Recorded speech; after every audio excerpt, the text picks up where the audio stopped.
Grennesminde startede en virksomhed på Bornholm i 2001, og Lotte Helms har været virksomhedsleder siden 2010. Grennesminde er en institution, der arbejder med børn og unge, som kræver særlige behov.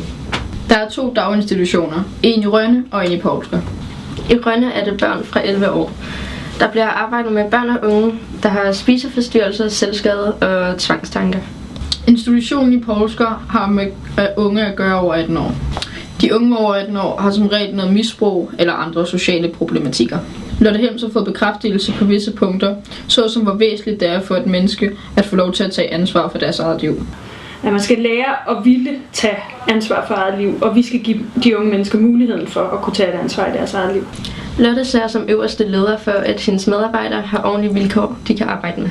Vi har unge, som kommer ind i døgntilbud hos os, og dem tager vi os af. Og så har vi vores dagtilbud, hvor der er særligt tilrettelagt ungdomsuddannelse, hvor nogle unge, som ikke kan profitere af at gå i det ordinære skolesystem, de kan komme og få nogle uddannelsesbeviser her hos os under STU-lovgivningen. Man kan ikke bare komme og banke på døren hos Grennesminde, hvis bare man synes, det lyder fedt. Man skal igennem kommunen for at blive visiteret. Og der kan de så komme ind hos os, enten i vores dagtilbud eller også i vores døgntilbud. Ja. Og så producerer vi nogle bornholmske fødevarer hernede og lidt forskellige småting, som de unge går og laver i deres dagtilbud. Og det sælger vi så i almindelige butikker. De produkter, Grennesminde laver nogle gange, de går til for eksempel ferier og sådan noget. De har været i Sverige nogle gange i et sommerhus, hvor der er 12 sovepladser. Og der kan de være i nogle 2 ugers tid, og de har også været i Spanien. Også bare på ferie for de penge, som de får for produkterne, de selv laver. De arbejder først og fremmest ud fra en handleplan, som de får af kommunen. Og så tager de meget udgangspunkt i relationen og i de unge mennesker. Det med at lære deres historie at kende, det synes Lotte Helms er meget vigtigt. De kan komme her og have historier om, at de er de værste mennesker, der går på denne jord, fordi det har de måske fået at vide. De er måske blevet mobbet. Der kan være rigtig mange ting. Og der prøver vi så at finde de positive historier frem.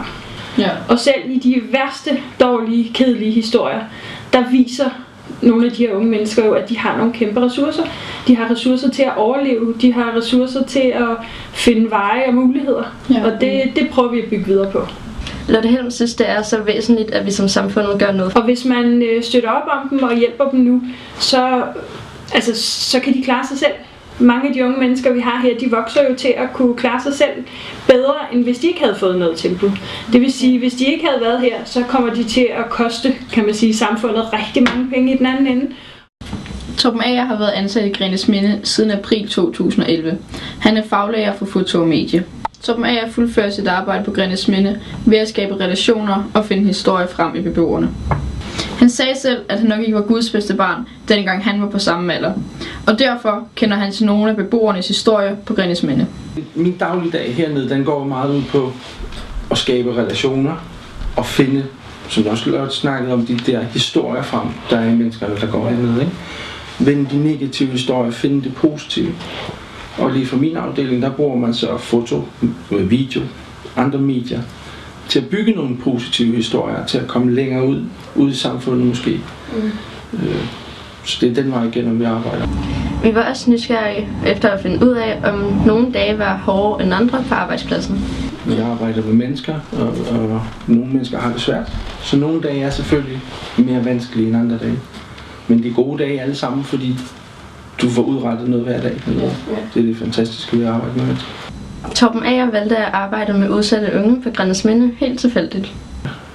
Jeg kom herned ved Lotte ringede, for jeg talte med Lotte, at de skulle bruge nogle billeder hernede til noget nye folder og sådan nogle ting. Og så kom jeg herned og skulle lave billeder. Og så var det ligesom bare en verden, der åbnede sig. Jeg tænkte, hold nu op, mand. Det er vildt det her, det er fedt. Og så fik jeg overtalt Lotte rigtig meget, så jeg fik en chance. Ja. Og så var der nogle muligheder, der bød sig, og så fik vi oprettet en fotolinje hernede. Og det er så den, vi kører i dag. Og han har nu stået for foto- og medielinjen i cirka 3 år. Vi spurgte også Torben Ager, hvordan han synes, han gør en forskel. Jeg kan se, det vi gør hernede, det bringer nogle mennesker videre, som hvis de ikke havde fået hjælp, havde stået i noget skidt. Enten yderste tilfælde, så kunne de sidde fængslet eller selvmord. Ja. Så jeg synes, det vi gør hernede, det er så livsbekræftende. Du kan se, at du har succes, når folk går herfra med et smil. elever, der stopper hernede og kommer tilbage glade og hilser på og siger tak, fordi vi har hjulpet. Det gør meget. Det er det hele værd. Torben Ager mener, for at blive mønsterbryder, skal man vende de negative tanker til positive. Selvom du, som Lotte også sagde, selvom du står i noget rigtig skidt, så overlever du. Og at kunne overleve, det er en ressource. Så der er altid noget positivt at finde frem. Og så arbejde med det positive. Det ved, selvom det er svært.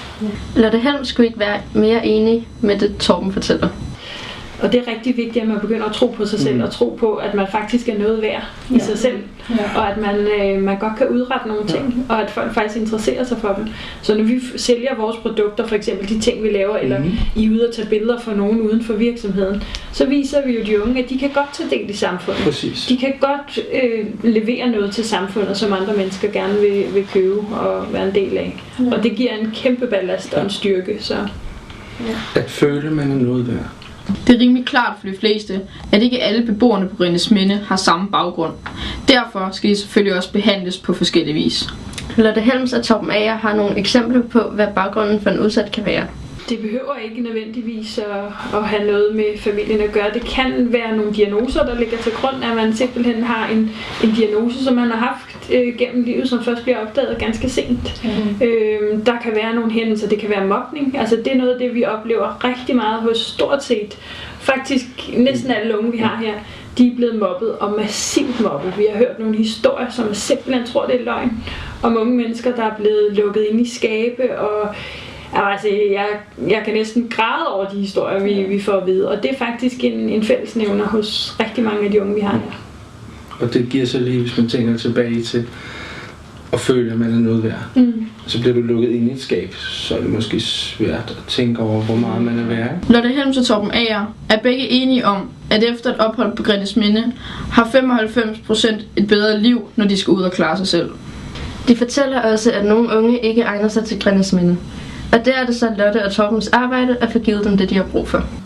Og der prøver vi netop at se igennem diagnosen og så se mennesket bag. Altså, det er ikke en diagnose, der kommer hit. Og det er så vigtigt, at vi finder ud af, jamen, hvem er personen inde bag? Hvad kan den person lide? Hvad motiverer den person? Torben fortæller os, at nogen ser det at være udsat som tabubelagt.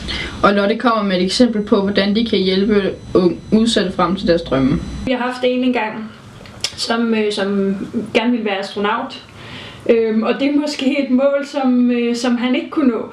Men så fandt vi ud af at tale om, jamen, hvad skal der til, når man skal være astronaut? Jamen, der skal man være god til fysik, og man skal være god til biologi, og man skal kunne lide at have noget med stjerner at gøre. Og så kunne vi sådan dele det op i nogle mindre mål, sådan så han begyndte at interessere sig mere for fysik og biologi, og gik lidt mere op i stjernerne. Og så langsomt fandt han ud af, at så var det måske ikke astronaut, han skulle være, men vi fik opfyldt noget af det, i stedet for bare at sige, astronaut, du må da være vanvittig, det har ikke noget med dig at gøre.